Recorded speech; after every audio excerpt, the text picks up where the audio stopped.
हम आपको इतना रिलैक्स नहीं होने देंगे। अगर आपने किसी की खातिर सलाम चेंज कर लिया था तो हम कुछ और भी चेंज करवाना चाहते हैं। तेरी खैर खैरियत है। जब आपके हाँ इतनी एक्सेप्टेंस है लोगों के फीडबैक की, तो ज़रा एक और फीडबैक लें। हाँ जी। ये क्या है? आपने कभी भी अपनी लाइफ में, मैंने नहीं देखा कि आपने कभी जो है वो शलवार कमीज़ और वेस्ट कोट पहना हो। तो अगर आपको इमेज से बारे में बहुत ज़्यादा कंसर्न नहीं है या आप समझते हैं कि ये कोई बहुत अच्छा ड्रेस नहीं है, तो वो तो अलग बात है। अदरवाइज़ आई थिंक कि अगर आप एक दफ़ा एटलीस्ट वंस अगर आप शलवार कमीज़ पहने और वेस्ट कोट पहने अपने प्रोग्राम में, तो ये जो है ना लोगों को बहुत अच्छा लगेगा। तो सर ये काइंडली कंसिडर कीजिएगा अगर आप समझते हैं कि ये पॉसिबल है। अच्छा, मुझे एक बात की समझ नहीं आ रही कि मेरे ड्रेस कोड के ऊपर या लफ्ज़ों की इतनी एम्फसिस क्यों है। हम तो यहाँ एक सियासी प्रोग्राम करने बैठे होते हैं और कोई मेरी टाई के बारे में बात कर रहा है, कोई मेरे रुमाल के बारे में। अब आप शलवार कमीज़ पे ले आए हैं मुझे, और उधर सलाम के ऊपर इशू बन गया है एंड सो ऑन। तो मैं क्या करूँ?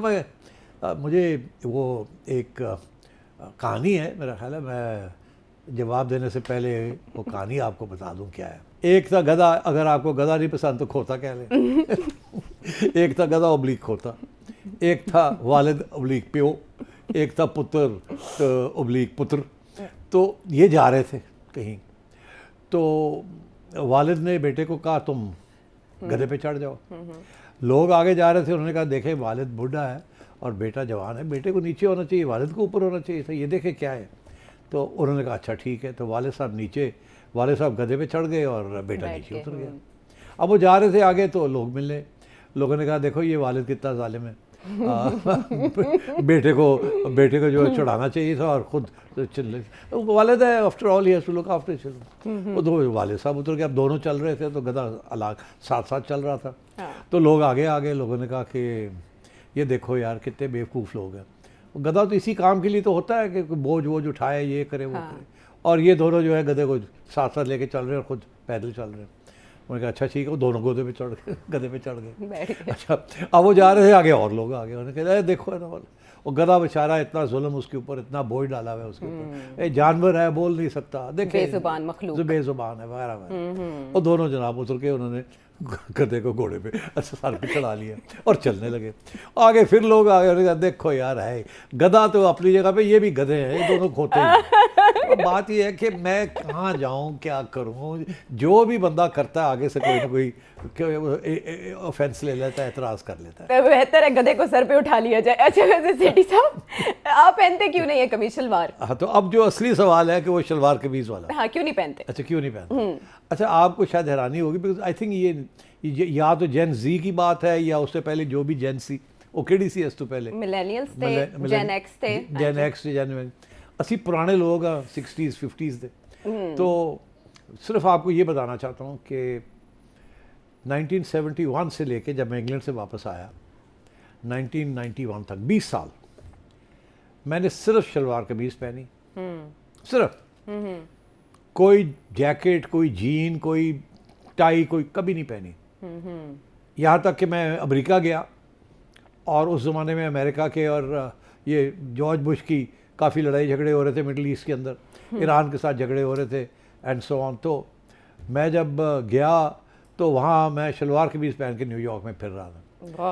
और लोगों ने कहा कि ये तो कोई टेररिस्ट आ गया है, ये तो कोई ईरानी टेररिस्ट लगता है, ये कोई अरब लगता है एंड सो ऑन। उसके बावजूद मैंने कहा नहीं, मैंने शलवार कमीज़ में पहन के फिरना। बाकी हुलिया भी आपका तब्दील था। अच्छा, तो अब तो ये तो चलता रहा। और उस वक्त आप यकीन करें मेरी दाढ़ी भी होती थी, बड़ी ठीक ठाक दाढ़ी थी।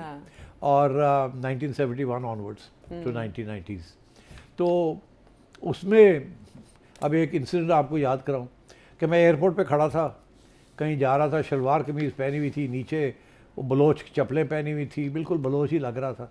तो एक खातून आई और सलाम दुआ ली और कहने लगी कि मैं आपकी दाढ़ी को हाथ लगा सकती हूँ। तो फिर मैंने कहा यार दाढ़ी ला दो, मसला ही ना बन जाए। उनका वैसे मोटिव क्या था? उन्होंने जनाब बड़ी दाढ़ी पे हाथ फेर के thank you very much. Motive क्या था वो? मुझे क्या पता मोटिव क्या था। अच्छा, तो बहरहाल तो ये सब चीज़ें हुई हैं। तो अब आप कह रहे हैं कि मैं फिर शलवार कमीज़ पहनी शुरू कर दूँ। आप यकीन करें कि ये मुझे कोई इतराज़ नहीं है, मुझे बड़ा शौक़ है शलवार कमीज़ पहनने का, मगर बात यह है कि मुझे उसमें से एक प्रॉब्लम है, मुझे खाने पीने का बड़ा शौक़ है। अच्छा। और शलवार कमीज़ में ऐसे लगता, पता ही नहीं चलता कि आप मोटे हो रहे हैं कि नहीं मोटे हो रहे तो इसलिए मैंने ये फ़ैसला किया था कि मैंने अब जीन्स पहननी है और टाई पहननी है ताकि मैं जवान रहूं, और ये शलवार कमीज़ पहनी नहीं तो खाने खाए नहीं और मैं फ़ौरन नॉकआउट हो जाऊंगा। तो इसलिए मैं शलवार कमीज़ नहीं पहनता। अच्छा। और मैंने अपने आप को टाइट करके रखा हुआ है। I hope this explanation is reasonable. मगर जाते जाते मैं ये ज़रूर कहना चाहूँगा कि आपने देखा होगा इंटरनेट के ऊपर एक तस्वीर घूमती रहती है फ्रॉम टाइम टू टाइम, जब मेरे ख़िलाफ़ कोई बात करनी हो ना किसी ने, तो वो तस्वीर निकाल के और वो चला देते हैं। वो तस्वीर है एक बलोच लीडर की, शेर मोहम्मद मरी, जो कि 60 की दिहाई के अंदर उन्होंने अयूब खान के ख़िलाफ़ एक तंजीम चलाई थी आर्म्ड। उसके साथ उनके कुछ मरी साथी खड़े हैं, मरी कबीले के सब लोग खड़े हैं, और उन्होंने एक पुरानी वो 7 और वो क्या उस ज़माने में बंदूकें होती थी, 7mm जिसे कहते थे, 7mm राइफल। हाँ राइफल, वो उन्होंने पकड़ी हुई।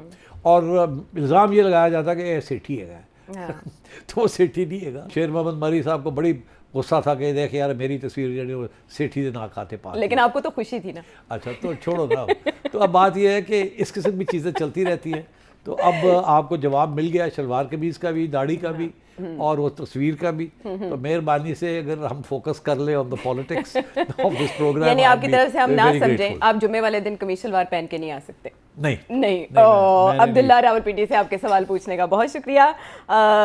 जब इतने पहलू आपने छेड़ दिए और एक बात के अंदर आपने कितने चीज़ें बताई कि आपकी दाढ़ी रिमूव करने का सबब कौन सा वाकया बना, फिर आप कमीज शलवार किस वजह से नहीं पहनते, और खाने पीने का, there so many things, but कुछ चीज़ों की डिटेल्स नहीं आती सामने, कुछ फैसलों की डिटेल्स नहीं आती अब क्या सामने। कहने वो वाली किस हो? बुनियाद पर मत डरें आप मत अलर्ट हो, क्योंकि आप तो इमिग्रेट करके यूएस नहीं जाने वाले नहीं, ना। हाँ, सवाल ही पैदा नहीं होता। सवाल ही पैदा नहीं होता। लेकिन हमें जवाब चाहिए कि 75 कंट्रीज जिनको किन बेसिस पे फर्स्ट ऑफ ऑल इनकी सिलेक्शन की गई है, कब से ये काम हो रहा था ये बताया नहीं गया, लेकिन फौरी तौर पर जो इमिग्रेशन वीज़ाज़ हैं उनका प्रोसेस रोक दिया गया है, ना अप्रूव होंगे ना इशू होंगे, जिसके सबब बहुत से पाकिस्तानी परेशान है। सर सब ये किन बेसिस पे फैसले किए जा रहे हैं? देखिए 75 कंट्रीज़ में पाकिस्तान आ गया इसलिए तकलीफ हो रही है। हाँ, तो इंडिया नहीं आया ना, तकलीफ इस वजह से भी है। अच्छा, उसका जो रीज़न दी जा रही है पाकिस्तान को क्यों इंक्लूड कर लिया और इंडिया को क्यों नहीं किया, वो इसकी जो बेसिक बैकग्राउंड है ना इसकी, कि वो ये है कि आपको पता है ये डोनाल्ड ट्रंप का ये कहना है कि अमेरिकन वेलफेयर फैसिलिटीज़ जो हैं उसको नाजायज़ फ़ायदा उठाया जाता है और बहुत से पैसे ज़ाया होते हैं और ख़र्च होते हैं अमेरिकन टैक्स पेयर्स मनी, इसलिए इसी वजह से उन्होंने बहुत से एड प्रोग्राम्स बंद कर दिए। यही उनका था ना इलॉन मस्क के साथ मिलके, DOGE। और उसमें ये भी था कि पता करें कि हमारी जो वेलफेयर बेनिफिट्स हैं वो सबसे ज़्यादा कौन सी कम्युनिटीज़ इस्तेमाल करती हैं, तो उसमें से पाकिस्तान वाज अमंग्स्ट दी। हाँ, हाईएस्ट, जिनको 40% उन्होंने कह दिया। माइकल कुगलमैन ने इसके ऊपर एतराज़ किया कि किस डेटा की बुनियाद पे। बहरहाल उन्होंने कहा उनका जो डेटा है वो ये शो करता है कि पाकिस्तानी इमिग्रेंट्स जो हैं या जो कि इमिग्रेंट्स यहाँ वो ज़्यादातर जो है दे टेक एडवांटेज ऑफ कि जी हमारे पास नौकरी नहीं है, हमारी हालत ख़राब है, और जाके वो अमेरिकन टैक्स पेयर के ऊपर एक बोझ बनते हैं।